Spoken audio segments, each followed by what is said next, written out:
دوسرے ممالک کے خلاف استعمال کیے جا سکیں. اس کی مثال یہ ہے کہ اب جو بھی پالیسیز اس وقت دنیا میں ہیں، اگر آپ دیکھیے آپس میں جو کمپیٹنگ پاورز ہیں، چائنا، رشیا، امریکہ، جاپان، اور کسی حد تک خود ہمارے ریجن میں انڈیا بھی، آپ کیونکہ ایک بہت زیادہ ایک ایمرجنگ ہوں اکانومی ہے تو وہ بھی ان الائنسز کا حصہ ہے. تو ان سب کے جو دو بیسک فوکل پوائنٹس ہیں، نمبر ون ہے اکانومی اور دوسرا ہے سیکیورٹی. تو یہ تمام جو الائنسز تشکیل دیے جا رہے ہیں یہ ان دو نکات کے گرد تشکیل پاتے ہیں، اور ان کا چارٹر بھی اور ان کا جو سیکریٹریٹ کی جو ورکنگ ہے ان سے بھی اگر آپ کو دیکھیں تو وہ پورا اندازہ ہوتا ہے. اب دیکھنا یہ ہے کہ وہ جو دلچسپ بات ہے رضا، وہ جی یہ کہ اس میں بہت سے الائنسز ایسے ہیں جو کہ آپس میں کمپیٹنگ بھی ہیں. ہوں مثال کے طور پر آپ نے ابھی ذکر کیا یہ آئی ٹو یو، اور اس کے علاوہ دوسرے جس میں انڈیا اور اسرائیل شامل ہیں، یونائٹڈ عرب ایمریٹس شامل ہے. لیکن آپ دیکھیں دوسرا ایک جو اور ایک امپورٹنٹ الائنس جو کہ ایک عرصے سے چلا آ رہا ہے 2009 سے، جس کو ہم برکس کہتے ہیں، ہوں یعنی جو کہ ایک مخفف ہے، ایکرونم ہے 4 ممالک کے نام کا. تو اس میں نہ صرف انڈیا شامل ہے بلکہ اس کا جو بہت بڑا اہم رکن، اور جہاں کہ وہ اس کا برکس کا جو ہیڈ کوارٹر شنگھائی چائنا میں ہے، وہاں پر اس میں چائنا بھی شامل ہے. تو اگر آپ دیکھیں اب اس طرح سے کوڈ کا جو آپ نے ذکر کیا، تو کوڈ میں چائنا نہیں ہے، رشیا نہیں ہے، لیکن دوسرے جو 4 اہم ہوں ممالک ہیں، آسٹریلیا، انڈیا، جاپان اور یونائٹڈ اسٹیٹس، یہ چاروں مل کے ایک ڈفرنٹ چیزوں پر فوکس کرتے ہیں. تو یہ تمام اتحاد نہ صرف یہ کہ اپنی جگہ اہمیت رکھتے ہیں بلکہ آپس میں ان کے انٹرسٹ بھی کمپیٹنگ ہے. اب ہوں اس کو جو حیرت کی بات ہے اور جو سمجھنے والی بات ہے وہ یہ کہ وہ ممالک جو اس میں شامل ہیں وہ آخر اپنے معاملات کو بیلنس کیسے کرتے ہیں. کیسے ہو سکتا ہے کہ انڈیا ایک ایسے اتحاد کا حصہ ہو جو چائنا کے خلاف ہو، اور پھر ایٹ دا سیم ٹائم وہ ایک اور بہت امپورٹنٹ اتحاد جو کہ برکس ہے اس کا بھی ایک حصہ ہے، جس میں چائنا ہوں کا بہت بڑا رول ہے، اور جس اتحاد کا، جس الائنس کا ہیڈ کوارٹرز ہی چائنا میں ہے. تو یہ اصل میں امتحان ہوتا ہے لیڈرشپ کا، ہوں اس قوم کو بحیثیت ایک قوم کا، کہ ان کی اپنی اکانومی، ان کی اپنی اسٹرینتھ، نہ صرف یہ کہ اکنامک ہوں انٹرسٹ اسٹرینتھ، بلکہ اس کے علاوہ جو ان کی اپنی ایک ملٹری اسٹرینتھ ہے وہ کس حد تک ان الائنسز کو کنٹریبیوٹ کر سکتی ہے. ہوں تو یہ 2-4 اہم چیزیں ہیں. صحیح. لیکن اچھا اگین مجھے گوئنگ مجھے بیک یہاں ٹو پر یہ یور بتائیے دا گا کہ لاسٹ پارٹ آف ہم نے یور دیکھا جس طرح آپ نے جب گفتگو کی اس میں کہا کہ چاہے برکس ہو اس کے اندر بھی آپ کو بھارت نظر آتا ہے، یا اگر دیگر مغرب کے ساتھ اتحاد بنتے ہوئے نظر آئے تو ایشیا میں بھارت ہی سب کی آپشن ہوتی ہے اور اسی کو سلیکٹ کیا جاتا ہے. یہ آخر وجہ کیا ہے؟ کیونکہ آج کے اس پروگرام میں جو مقصد ہے اس ایسے تمام امور کے اوپر ڈسکس کرنے کا، کہ عالمی سطح کے اوپر جو یہ اتحاد بنتے ہوئے نظر آ رہا ہے اس میں پاکستان کا جو کردار ہمیں یا تو کہیں نظر نہیں آتا یا بڑی حد تک جو ہے ہمیں کم نظر آتا ہے. برکس اجلاس ہو اس کے اندر بھی وزارت خارجہ کی جانب سے کسی بھی ملک کا نام لیے بغیر ہی کہہ دیا جاتا ہے کہ ہماری شرکت یقینی تھی، لیکن بہرحال ایک ملک کی جانب سے یہ موقف دہرایا گیا کہ پاکستان کی شرکت نہیں ہوگی تو اسی صورت میں ہماری ہوگی، اور اسی کی بنا کے اوپر ہمیں بھی اس اجلاس کے اندر نہیں بلایا جاتا جو کہ پہلے سے طے بھی ہوتا ہے. تو اس صورتحال میں مجھے پہلے اس سوال کا جواب دیجیے گا کہ بھارت ہی کیوں، عرب ہو، عجم ہو، مغرب ہو یا ایشیا کا کوئی بڑا سٹیک ہولڈر جیسے کہ چائنا ہو، ان کی چوائس بھارت ہی کیوں ہے؟ پاکستان اس طرح کیا پالیسی ہماری اس طرح سے مؤثر نہیں ہے؟ دیکھیے اس کا جواب جو ایک سادہ سا جواب ہے وہ تو یہ کہ ظاہر ہے بھارت ہم سے، پاکستان سے 10 گنا ایک زیادہ بڑا ملک ہے. اس کی اکانومی، اس کی ملٹری، اور پھر بھارت کی جو جغرافیائی حیثیت ہے، جتنے ممالک کے ساتھ اس کے جو بارڈرز ملتے ہیں جو اہم ممالک کے ساتھ، اور جس سمندر پر وہ واقع ہے، یعنی جس کو آپ انڈین اوشن کہتے ہیں، پھر وہ عربین سی کے ساتھ بھی ہے. تو اس کے جو کئی ایسے پازیٹیو پوائنٹس ہیں جس کی وجہ سے دیگر ممالک کو کے حق میں ہے کہ وہ بھارت کو اپنے ساتھ لے کے چلیں. مثال کے طور پہ دیکھیں، میں آپ کو جو بتا رہا تھا، جو آپ نے جو برکس کا جو ذکر کیا، برکس کا مطلب آپ کے ناظرین کے لیے بتا دوں کہ برازیل، رشیا، جی انڈیا اینڈ ساؤتھ افریقہ. اگر آپ ان چاروں ممالک کو ملا لیں تو یہ دنیا کی تقریباً 42% آبادی صرف ایک alliance represent کرتا ہے. ہوں BRICS alliance alone represents 42% of the total world population. تو ظاہر ہے کہ جب ان کے جو تقریباً آدھی دنیا کے جو انٹرسٹس ہیں، یا اگر ایک اتحاد مل کر چیزوں کو ڈسکس کر سکتا ہے، اپنی اکانومیز کو ایک دوسرے سے لنک کر سکتا ہے، اپنی سیکیورٹیز کے ایشوز ڈسکس کر سکتا ہے. مجھے نہیں معلوم کہ وہ آخر کس حد تک افیکٹو ہیں، خصوصاً جب چائنا اور انڈیا کا معاملہ آتا ہے. آپ کو معلوم ہے کہ ہوں چائنا اور انڈیا ایک عرصے سے دشمن ہیں، ایک دوسرے کے جنگیں لڑ چکے ہیں، اور ابھی بھی بارڈرز، ان کے بارڈر ایشوز بہت زیادہ ہیں. بلکہ یہ باقاعدہ ایک تسلیم شدہ حقیقت ہے کہ چائنا نے پچھلے دنوں لداخ کے اور آس پاس کے علاقوں میں کئی سینکڑوں کلومیٹر اندر گھس کر وہاں پر اپنی تنصیبات لگائی ہوئی ہیں. تو ان تمام امور کے باوجود، ان تمام حقائق کے باوجود، ابھی بھی انڈیا اور چائنا کے حق میں یہ بہتر ہے کہ وہ مل بیٹھیں اور ایسے فورمز پر بات کریں جہاں کے مسائل کو وہاں رکھ کر، محدود رکھ کر حل کیا جا سکے. دیکھیے، اس میں آپ کو ایک ابھی آج ہی ایک تقریر ہو رہی تھی. ہمارے کشور محبوبانی صاحب ہیں، ہوں سنگاپور کے وزیر خارجہ. کشور محبوبانی ان کا نام ہے. صحیح. انہوں نے ایک بڑی عمدہ بات کی اپنی تقریر میں. وہ اگین سیکیورٹی ایشوز اور فارن افیئرس کے، اور جو وارز اس وقت ہو رہی ہیں، خصوصاً یورپ میں جو ایک جنگ جاری ہے، اس کے حوالے سے بات کی. انہوں نے یہ کہا کہ ہم، یعنی ایشیائی لوگ، ایشیا میں رہنے والے، یہ سمجھتے ہیں کہ شاید یورپ اتنا میچور ہے اور اتنے وہ زیادہ ایڈوانسڈ ہیں کہ ان کے پاس اب جنگیں ہونا ناممکن ہے. لیکن اگر ہم تاریخ دیکھیں تو سب سے زیادہ جو خوفناک اور خون ریز جنگیں ہوئی ہیں وہ یورپ میں ہوئی ہیں، نمبر ون. اور نمبر ٹو، اس وقت بھی جو سب سے بڑی جنگ جاری ہے وہ بھی یورپ کے آس پاس ہے، جس میں کہ پورا یورپ انوالوڈ ہے. براہ راست جنگ میں نہیں، لیکن سفارتی حوالے سے، اور ایک جو وہاں ایک ہلچل مچی ہوئی ہے یوکرین پر جو حملہ ہوا ہے. تو اس کی کیا وجہ ہے؟ تو انہوں نے، جو محبوبانی صاحب نے، وزیر خارجہ، اور واقع یہ جو ہے، he is a very famous writer and orator himself.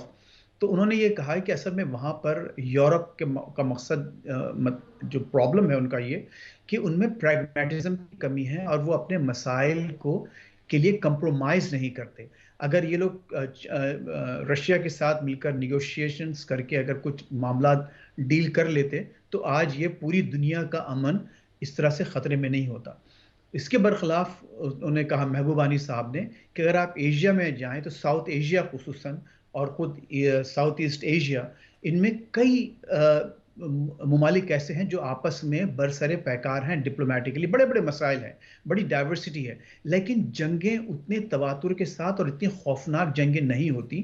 اس کی وجہ یہ ہے کہ ایشیا کے جو ممالک ہیں اور ایشیائی لوگ ہیں، وہ کم از کم اپنے رابطے رکھتے ہیں، اور کسی نہ کسی حوالے سے اپنے معاملات کو ان نیگوشیشن سے یا اس سفارت کاری تک محدود رکھتے ہیں. اور یہ واقعی صحیح بات ہے. آپ دیکھیے کہ خود اگر انڈیا پاکستان کے آپ بارے میں دیکھیں تو ٹھیک ہے، جھڑپیں جاری ہوئی ہیں، تو جھڑپیں ہوئی ہیں اور چھوٹے موٹے مسائل چلتے رہتے ہیں، لیکن ایٹ لارج انڈیا اور پاکستان، باوجود یہ کہ وہ آپس میں بات بھی نہیں کرتے، وہ ان کے پاس ایسا کوئی میکینزم بھی نہیں ہے، اوپن میکینزم، ٹریک ٹو ضرور ہو رہا ہے، ہاٹ لائن ضرور ہیں، لیکن اس کے باوجود بھی ان دونوں ممالک نے اپنے معاملات کو بہت اچھی طرح سے مینج کیا ہوا ہے.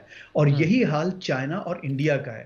تو انڈیا صحیح. کا جو بہت بڑا ایک اس میں ایڈوانٹیج ہے ان الائنسز کا، وہ یہ ہے کہ وہ بجائے یہ کہ وہ بہت بڑے کانفلکٹس میں انوالو ہو کر اپنی انرجی، اپنے وسائل ضائع کرے، وہ ان فورمز پہ بیٹھ کر بہت سی باتیں اپنی ایک دوسرے کا شیئر بھی کر سکتے ہیں، بہت سی باتیں منوا بھی سکتے ہیں، اور بہت سی باتیں ٹھیک دوسروں ہے. کی مان بھی ویسے سکتے اب ہیں. گفتگو کا تو یہ سلسلہ ایک جاری بہت رہے بڑا گا. ایڈوانٹیج ہے. یہاں ایک مجھے بریک لینی ہے. بریک کے بعد جب واپس آئیں گے ناظرین تو یہیں سے گفتگو کا آغاز کریں گے. ہمارے ساتھ رہیے گا.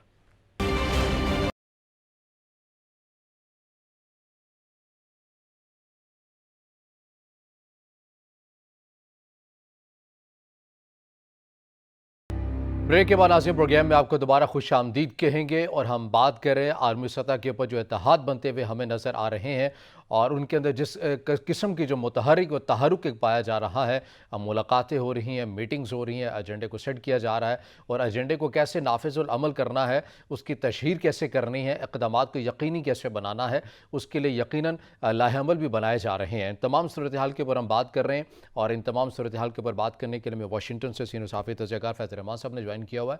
فیض صاحب، بریک میں جانے سے پہلے بھی جس طرح سے بات ہو رہی تھی، لیکن آپ سمجھتے ہیں کہ حالیہ دنوں کے اندر جو بڑے بڑے اہم اجلاس ہوئے، G7 ہو، نیٹو کے اندر 2 ممالک کی شرکت ہو، ایک واضح طور پر جو سٹیٹمنٹ آتی ہوئی نظر آ رہی ہے وہ رشیا کے اگینسٹ پوزیشن لینے کی بار بار مسلسل آ رہی ہیں، پابندیاں لگائی بھی گئی ہیں، مزید بھی لگائی جا رہی ہیں۔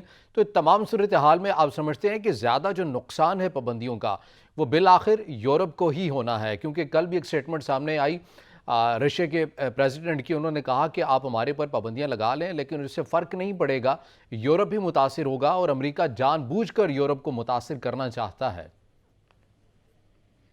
دیکھیے رضا، اس میں جو ہم کو دیکھنے والی بات یہ ہے ہم کہ سنس World War II جو ایک ورلڈ آرڈر بنایا گیا تھا اور جس میں امریکہ ایک واحد سپر پاور ویسٹرن ورلڈ میں، ویسٹرن ہیمسفیئر میں بن کے ابھرا، اور پھر جس کا مقابلہ ایک سوویت یونین سے ہوتا رہا کولڈ وار میں، تو وہ کولڈ وار ختم ہوئی، پھر واحد ایک پاور رہ گیا، ایک سب سے بڑی سپر پاور اس وقت ایک ہی ہے۔ ریجنل پاورز ہیں سب، لیکن بہرحال ایک سب سے بڑی سپر پاور ہر لحاظ سے اس وقت بھی امریکہ ہے۔ چائنا ابھر رہا ہے، رشیا کی ایک اپنی پوزیشن ہے، ٹھیک ہے، لیکن پاور ایک ہی ہے۔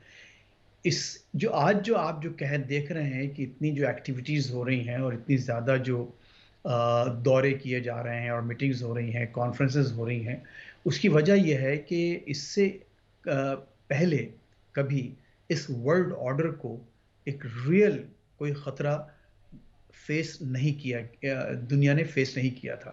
یعنی آج واقعتاً یہ ورلڈ آرڈر خطرے میں ہے کیونکہ 3-4 بڑے پلیئرز مل کر باقاعدہ اپنے آپ کو اسرٹ کرنے کی کوشش کر رہے ہیں، اور اس میں ظاہر ہے کہ جو سب سے بڑا جو پلیئر ہے اور جو ہم سب جانتے ہیں کہ جو واقعی ایک ابھرتی ہوئی طاقت ہے اور ایک اس وقت بھی سیکنڈ لارجسٹ اکانومی ہے دنیا کی، اور جو اپنے آپ کو ملیٹریلی بھی بڑا مضبوط کر رہا ہے، وہ ہے چائنا۔ اور چائنا، اور اس کے بعد آپ یہ دیکھیے کہ رشیا نے اپنے آپ کو جس طرح سے ری گروپ کیا ہے، اپنے آپ کو پیوٹن کی لیڈرشپ میں جس طرح سے انہوں نے دوبارہ اپنے آپ کو اسرٹ کیا، اور یوکرین پر جو حملہ ہوا ہے، اور یوکرین پر حملے کے بعد میں نے اس سے پہلے بھی آپ کے پروگرام میں کہا تھا کہ اپ ٹو $60 بلین، بلکہ مزید اس سے بھی کئی زیادہ یہ لوگ یوکرین کو دے چکے ہیں، اور یورپ کے کئی تمام ممالک مل کر یوکرین کی مدد کر رہے ہیں ہر لحاظ سے، ویپنز بھیجے جا رہے ہیں وہاں پر، والنٹیئر فائٹرز بھیجے جا رہے ہیں، لیکن اس کے باوجود بھی رشیا اپنے ٹائم پر اپنے آرام سے وہ جو تمام کارروائیاں کر رہا ہے، اور لگتا یہ ہے کہ ٹائم جو ہے وہ رشیا کی سائڈ پر ہے۔ تو ایک طرف رشین پاور ہے، ایک طرف چائنیز پاور ہے، اور پھر دوسرے جو 2-4 بڑے جو ریجنل پلیئرز ہیں، وہ تمام اس جو نیا جو ورلڈ آرڈر جو بنا تھا اس کو ایک بڑا شدید خطرہ لاحق ہو گیا ہے۔ اس کی ایک اور میں آپ کو بہت بڑی وجہ بتا دوں جی کہ ہوا یہ ہے کہ آپ کو جیسے آپ کے غالباً ناظرین بھی جانتے ہیں، پوری دنیا کا ایک فائنینشیل بینکنگ سسٹم ہے جو کہ سوئفٹ کے ذریعے چلتا ہے، جو ہم پوری جو منی ٹرانزیکشنز کرتے ہیں اور جو بینک سے ایک دوسرے سے جو لنکڈ ہیں، وہ ایک بیلجیم کے میں ہیڈ کوارٹرز ہے اس کو کہا جاتا ہے سوئفٹ، رائٹ؟ اچھا، سوئفٹ جو ہے وہ اس وقت ظاہر ہے کہ پوری طرح سے امریکہ اور یورپین پاورز کے کنٹرول میں ہے۔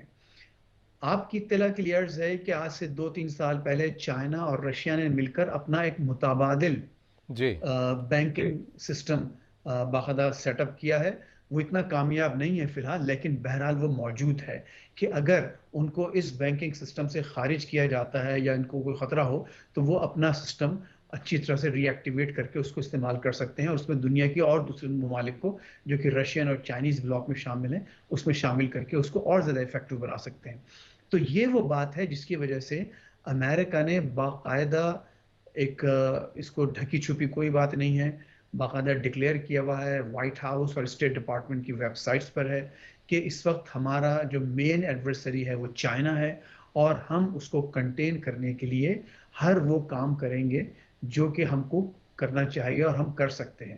اور یہی وجہ ہے آپ یہ دیکھیے کہ جو آپ یہ پھرتی نظر آ رہی ہے آپ کو مختلف صحیح. الائنسز میں، اس کی ایک بنیادی وجہ یہ ہے کہ بائیڈن صاحب اپنی پریزیڈنسی میں کم از کم، ہو سکتا ہے کہ وہ صرف ایک ٹرم کے پریزیڈنٹ ہوں بلکہ موسٹ لائکلی ہوں گے، تو اپنی اس ایک ٹرم میں کم از کم وہ یہ نہیں ایک لیگیسی چھوڑنا چاہتے ہیں کہ چائنا ان کی صدارت کے دوران ایک آگے بڑھ کر ایک واضح ایک پاور کے طور پر سامنے آئے اور امریکہ کو کسی بھی محاذ پر صحیح. سبکی اٹھانا پڑے۔ اچھا تو اس ویسے لیے مجھے آپ مجھے جو مجھے بائیڈن صاحب کو جو آپ نے ذکر کیا، جی وہ جی. بائیڈن کی ایک لیگیسی ہے جس پر وہ کام کر رہے ہیں۔ اچھا مجھے صاحب یہ بتائیے گا، برکس اجلاس کے اوپر تھوڑی سی بات کر لیتے ہیں. جس طرح سے پاکستان کی جو شرکت تھی وزارت خارجہ کی جانب سے بھی یہ اسٹیٹمنٹ دی گئی، پہلے تو سراہا گیا کہ چائنا نے میزبانی کی ہے، خوش آئند بات ہے، لیکن بہرحال پاکستان کو نہیں بلایا گیا، اور وہ بھی ایک ملک کی وجہ سے نہیں بلایا گیا. تو کیوں خارجہ سطح کے اوپر، سفارتی سطح کے اوپر ہم ایسی پوزیشن کے اوپر کیوں آگے ہیں کہ کوئی ایک ملک ہم سے متعلق کوئی تحفظات کا اظہار کرے گا، وہ بھی ایک ایسے ملک سے کرے گا جو سمجھتا ہے کہ پاکستان کے ساتھ اس کے تعلقات مثالی ہیں، ہر مشکل کا وہ ہمارا ساتھی ہے اور اس میں کوئی دو رائے بھی نہیں ہے. تو ایسے میں ایک ملک کی جانب سے پاکستان سے متعلق تحفظات کا اظہار کرنا اور اس ملک کا پاکستان کو نہ بلانا، یہ ہم کسی دوسرے سے گلہ کیا کریں؟ ہمیں تو اپنی پالیسی کے اوپر نظر ثانی کرنے کی ضرورت نہیں ہے؟ بالکل رضا، دیکھیے جب یہ برکس بنا تھا اس وقت 2009 میں منموہن سنگھ صاحب اس وقت پرائم منسٹر تھے انڈیا کے، اور جیسے میں نے آپ سے عرض کیا کہ برازیل، رشیا، انڈیا، چائنا اور ساؤتھ افریقہ، اگر آپ یہ دیکھیں تو اس وقت 2009 میں یہ تمام جو 5 قومیں ہیں، 5 ملک، یہ بیسیکلی ایک لیفٹ لیننگ نیشنز کنسیڈر کی جاتی تھیں، اور کسی حد تک انٹائی ویسٹ ان کا پاسچر تھا۔ منموہن سنگھ صاحب نے ظاہر ہے کہ انڈیا کو انہوں نے اپنی جو اکانومی وہاں اوپن اپ کی اور امپورٹس ایکسپورٹس شروع ہوئی، جس کا نتیجہ آج آپ دیکھ رہے ہیں کہ وہاں کی اکانومی اتنی زیادہ بوم کر رہی ہے۔ تو لیکن منموہن صاحب بھی ایک لیفٹ لیننگ پولیٹیشین تھے۔ تو یہ جو اتحاد ہے برکس کا، یہ بیسیکلی میں اس کو انٹائی ویسٹ تو نہیں کہوں گا، لیکن آپ دیکھیں اس میں کوئی ایسی ویسٹرن ملک شامل نہیں تھا۔ رشیا اور چائنا مین پلیئرز، پھر انڈیا، پھر بعد میں انہوں نے ساؤتھ افریقہ جو کہ خود کسی حد تک انٹائی ویسٹ اور لیفٹ لیننگ کنٹری تھا۔ تو یہ ایک محاذ ایسا لگتا تھا کہ ان کے خلاف ہوا ہے، ویسٹ کے خلاف، اور یہ انڈیا کے لیے اور چائنا کے لیے اس وقت بہت زیادہ اہم ہے تاکہ وہ اپنے جو معاملات ہیں ویسٹ کے ساتھ اس کو بیلنس میں رکھیں اور چیک کریں۔ اچھا، اب آپ کے جو سوال کی طرف ہم آتے ہیں، دیکھیے یہ جو الائنسز ہیں، اور اس کی میں آپ کو ایک مثال دیکھتا ہوں نیٹو کی۔ نیٹو میں آپ دیکھیں کہ ابھی فن لینڈ اور سویڈن نے ممبرشپ کی درخواست دی، امریکہ نے اس کو پورا سپورٹ کیا، لیکن نیٹو کا ایک ممبر ترکی، اس نے اعتراض ڈال دیا کہ نہیں، جب تک کہ یہ اپنی جو کوٹ ان کوٹ ٹیررسٹ کی سپورٹ ختم نہیں کریں گے، میں اس کو اجازت نہیں دے سکتا۔ تو مختصراً کہنے کا مطلب یہ ہے کہ حالانکہ امریکہ نے ان کو F-16 کی جو پابندی لگائی ہوئی تھی بیچنے کی، وہ اس کو جو ویور دے دیا، ٹھیک ہے آپ F-16 بھی لے لیں، اور بھی بہت سے کام ہوئے، بہت سے فیورز دیے گئے، لیکن ابھی بھی اردوان صاحب نے ایک مسئلہ کھڑا کیا ہوا ہے کہ وہ تمام جو ترکی کے خلاف وہ لوگ جو ترکی میں کام کرتے، جو خصوصاً کرد لوگ جنہوں نے وہاں کوٹ ان کوٹ جو ٹیررزم کی حرکتیں کی ہیں، جو فن لینڈ اور سویڈن میں رہتے ہیں، ان کو جب تک کہ ترکی واپس نہیں بھیجا جائے گا وہ اپنا اعتراض واپس نہیں لیں گے۔ کہنے کا مقصد یہ ہے کہ ان الائنسز کے ہر ممبر کو ایک ویٹو حاصل ہوتا ہے، ہر ممبر کو۔ اور جو برکس کا معاملہ ہے، تو چونکہ 5 نیشنز ہیں، اور 5 نیشنز کے علاوہ جو بھی انویٹیشنز جائیں گی تو وہ ان 5 کی باہمی رضامندی سے ہی جائیں گی۔ اس میں ایک ساؤتھ افریقہ بھی اگر کسی انویٹیشن پہ اعتراض کر دے تو وہ مجبوراً اس پورے الائنس کو وہ بات سننا پڑتی ہے، اور یہی بات ظاہر ہے یہاں پر ہوئی ہے۔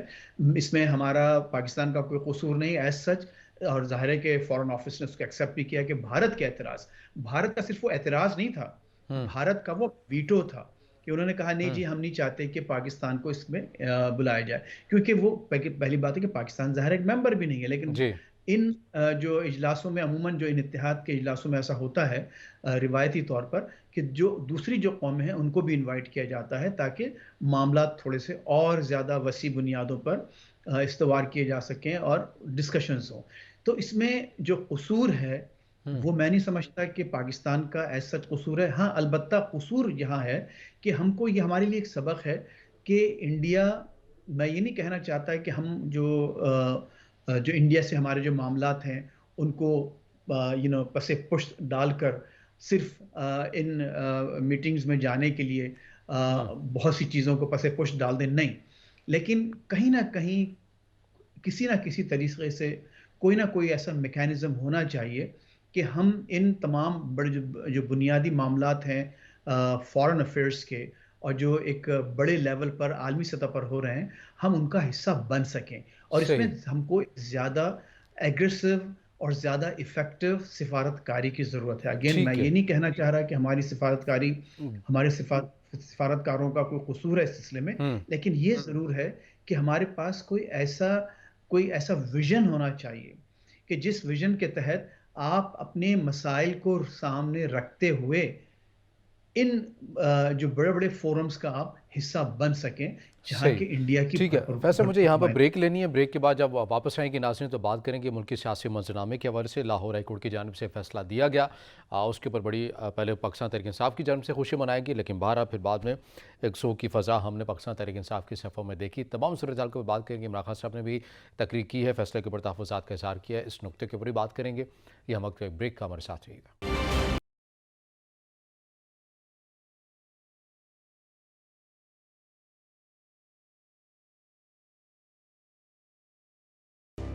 بریک کے بعد حاضر پروگرام میں آپ کو دوبارہ خوش آمدید کہیں گے اور بات کریں گے سیاسی منظرنامے کے حوالے سے.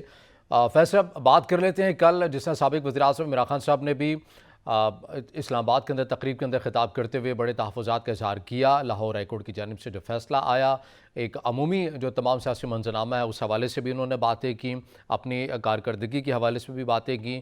بہت سارے صحافیوں نے بھی وہاں پر شرکت کی اور کچھ صحافیوں کی جانب سے ان کی پالیسیز کے اوپر بھی اعتراضات اٹھائے گئے. خوشائند بات ہے کہ وہ آگے سے ہم مسکراتے رہے. تو تمام صورتحال کے اوپر عمران خان صاحب نے کل ایک اہم بات کی کہ ہمارے لوگوں کو فون کیے جا رہے ہیں کہ آپ نے پاکستان تحریک انصاف کا ٹکٹ نہیں لینا ہے. تو یہ وہی صورتحال بنتی ہوئی نظر آ رہی ہے جو ایک زمانے میں نون لیگ اپنے تحفظات کا اظہار کیا کرتی تھی کہ ہمارے لوگوں کو ڈرایا جا رہا ہے، دھمکایا جا رہا ہے، کیسز کا کہا جا رہا ہے کہ اگر آپ نے دوسرے اپنے ہی کیمپ میں رہے یا دوسرے کیمپ میں نہ گئے تو آپ کے خلاف یہ کیسز آئیں گے. تو وہی بیانیہ اس وقت پاکستان تحریک انصاف یا پوزیشن پاکستان تحریک انصاف کی آپ کو نظر آ رہی ہے. دیکھیے انہوں نے کہا کہ ایک دو لوگ ایسے ہیں جن کے پاس ایسی کالز آئی، ظاہر ہے کہ 25 حلقے ہیں اور دو، لیکن عمران خان صاحب نے بعد میں یا ان کی پارٹی نے کوئی باقاعدہ ثبوت نہیں دیے. اور یہ ایک ایسا معاملہ ہے کہ جو کہ باقاعدہ ان کو چاہیے کہ ان کے لائرز فوری طور پر اگر ان کے پاس ثبوت ہیں تو الیکشن کمیشن کو جا کر اپروچ کر سکتے ہیں اور یہ شکایت وہاں داخل ہونا چاہیے. یہ اس کو باقاعدہ ان معاملات کو بجائے کہ پبلک میں آپ ایک سنی سنائی باتوں کی بنیاد پر ایک اس طرح سے ڈکلیئر کریں سب کے سامنے کیسا ہو رہا ہے.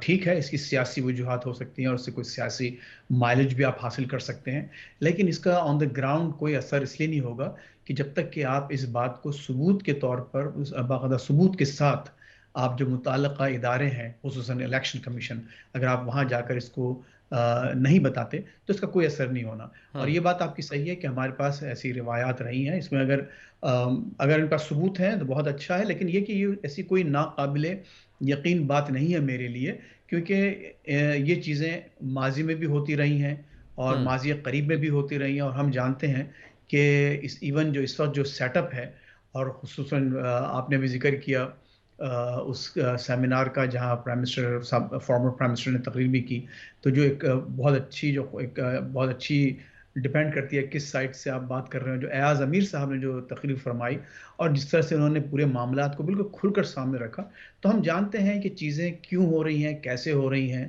اور اس میں کون سی چیزیں، کون سی باتیں، کون سی شخصیتیں پس پردہ ان معاملات کو دیکھتی ہیں. تو اس میں سبھی حصے دار ہیں. اور خود ایاز امیر صاحب نے بھی یہ فرمایا اور کھل کے کہا کہ جو کچھ بھی اس وقت کھلواڑ ہو رہا ہے پاکستان کے ساتھ، اس میں خان صاحب کا کوٹ ان کوٹ ماشاء اللہ خاصا کوٹ ان کوٹ حصہ ہے. تو اس میں کوئی بھی اس ذمہ داری سے اب بچ نہیں سکتا. ہم سب اس میں شامل ہیں. اگر ایسی باتیں رہی ہیں، اگر ایسی چیزیں ہوئی ہیں تو اس کا ایک ہی حل ہے کہ آپ ان چیزوں کو پراپر فورم پہ لے کے آئیں اور ان صحیح. کا مداوع کرنے کی اچھا، کوشش لاہور کریں. ہائی کورٹ کی جانب سے جو کل فیصلہ آیا اس کے اوپر کہا گیا کہ آج ہی یقیناً وزیر اعلیٰ پنجاب کا انتخاب بھی ہونا ہے. پہلے تو بڑے پاکستان تحریک انصاف کی قیادت کی جانب سے اس فیصلے کو خوش عین قرار دیا گیا، لیکن بعد میں جب تفصیلی فیصلہ پڑھا ہوگا پاکستان تحریک انصاف کی قیادت نے تو اب یہ بات کر دیا کہ ہم پٹیشن لے کے جائیں گے عدالت عظمیٰ میں. تو یہ کنفیوژن آپ کو نظر آ رہی ہے کہ فیصلہ یہی چاہتے تھے کہ انتخابات دوبارہ ہو جائیں، لیکن اس صورت کے اندر جب لاہور ہائی کورٹ کی جانب سے یہ فیصلہ آ گیا تو اب پالیسی ایک دم سے بدل گئی ہے کہ ہم عدالت عظمیٰ میں اس کو چیلنج کر دیں گے. تو پاکستان تحریک انصاف کی لیگل ٹیم کیا ابہام کا شکار ہے؟ کلیئر نہیں ہے کہ کیا کرنا ہے اور کیا نہیں کرنا؟ ہاں رضا، بڑی مجھے حیرت ہے. جو مجھے اطلاع ہے وہ یہ کہ تقریباً ان کے 34 سے 35 لائرز، خود تحریک انصاف کے لائرز اس پورے کیس میں پیش ہوئے تھے. اور دیکھیے ان سب نے اس بات کا اندازہ نہیں لگایا کہ پہلی بات تو یہ کہ اگر کوئی بھی فیصلہ آ سکتا ہے، پھر آپ نے انسسٹ کیا کہ جلد از جلد یہ فیصلہ سنایا جائے. آپ نے ٹائم زیادہ نہیں مانگا. آپ نے یہ نہیں کہا کہ ہاں ٹھیک ہے ہم انتظار کرتے ہیں 17 جولائی تک. تو جب اگر فیصلہ آنا، آپ کو جب آپ نے کیس کیا تھا اور فیصلہ آ رہا ہے آپ کو معلوم ہے، تو آپ کو تیاری رکھنا چاہیے تھی اور آپ کے جو ممبران باہر ہیں ان کو پوری کوشش کرنا چاہیے تھی کہ ہنگامی بنیادوں صحیح. پر ان کو مکمل طور پر واپس جو لائے. ہے وہ تیاری ہمیں نظر نہیں آئی پاکستان تحریک انصاف کی. سینئر صحافی تجزیہ کار فیض رحمان صاحب واشنگٹن سے ہمارے ساتھ موجود تھے. آپ کے وقت کا بہت شکریہ. ناظرین، آگے پروگرام سے اتنا ہی. اجازت دیجیے. اللہ حافظ.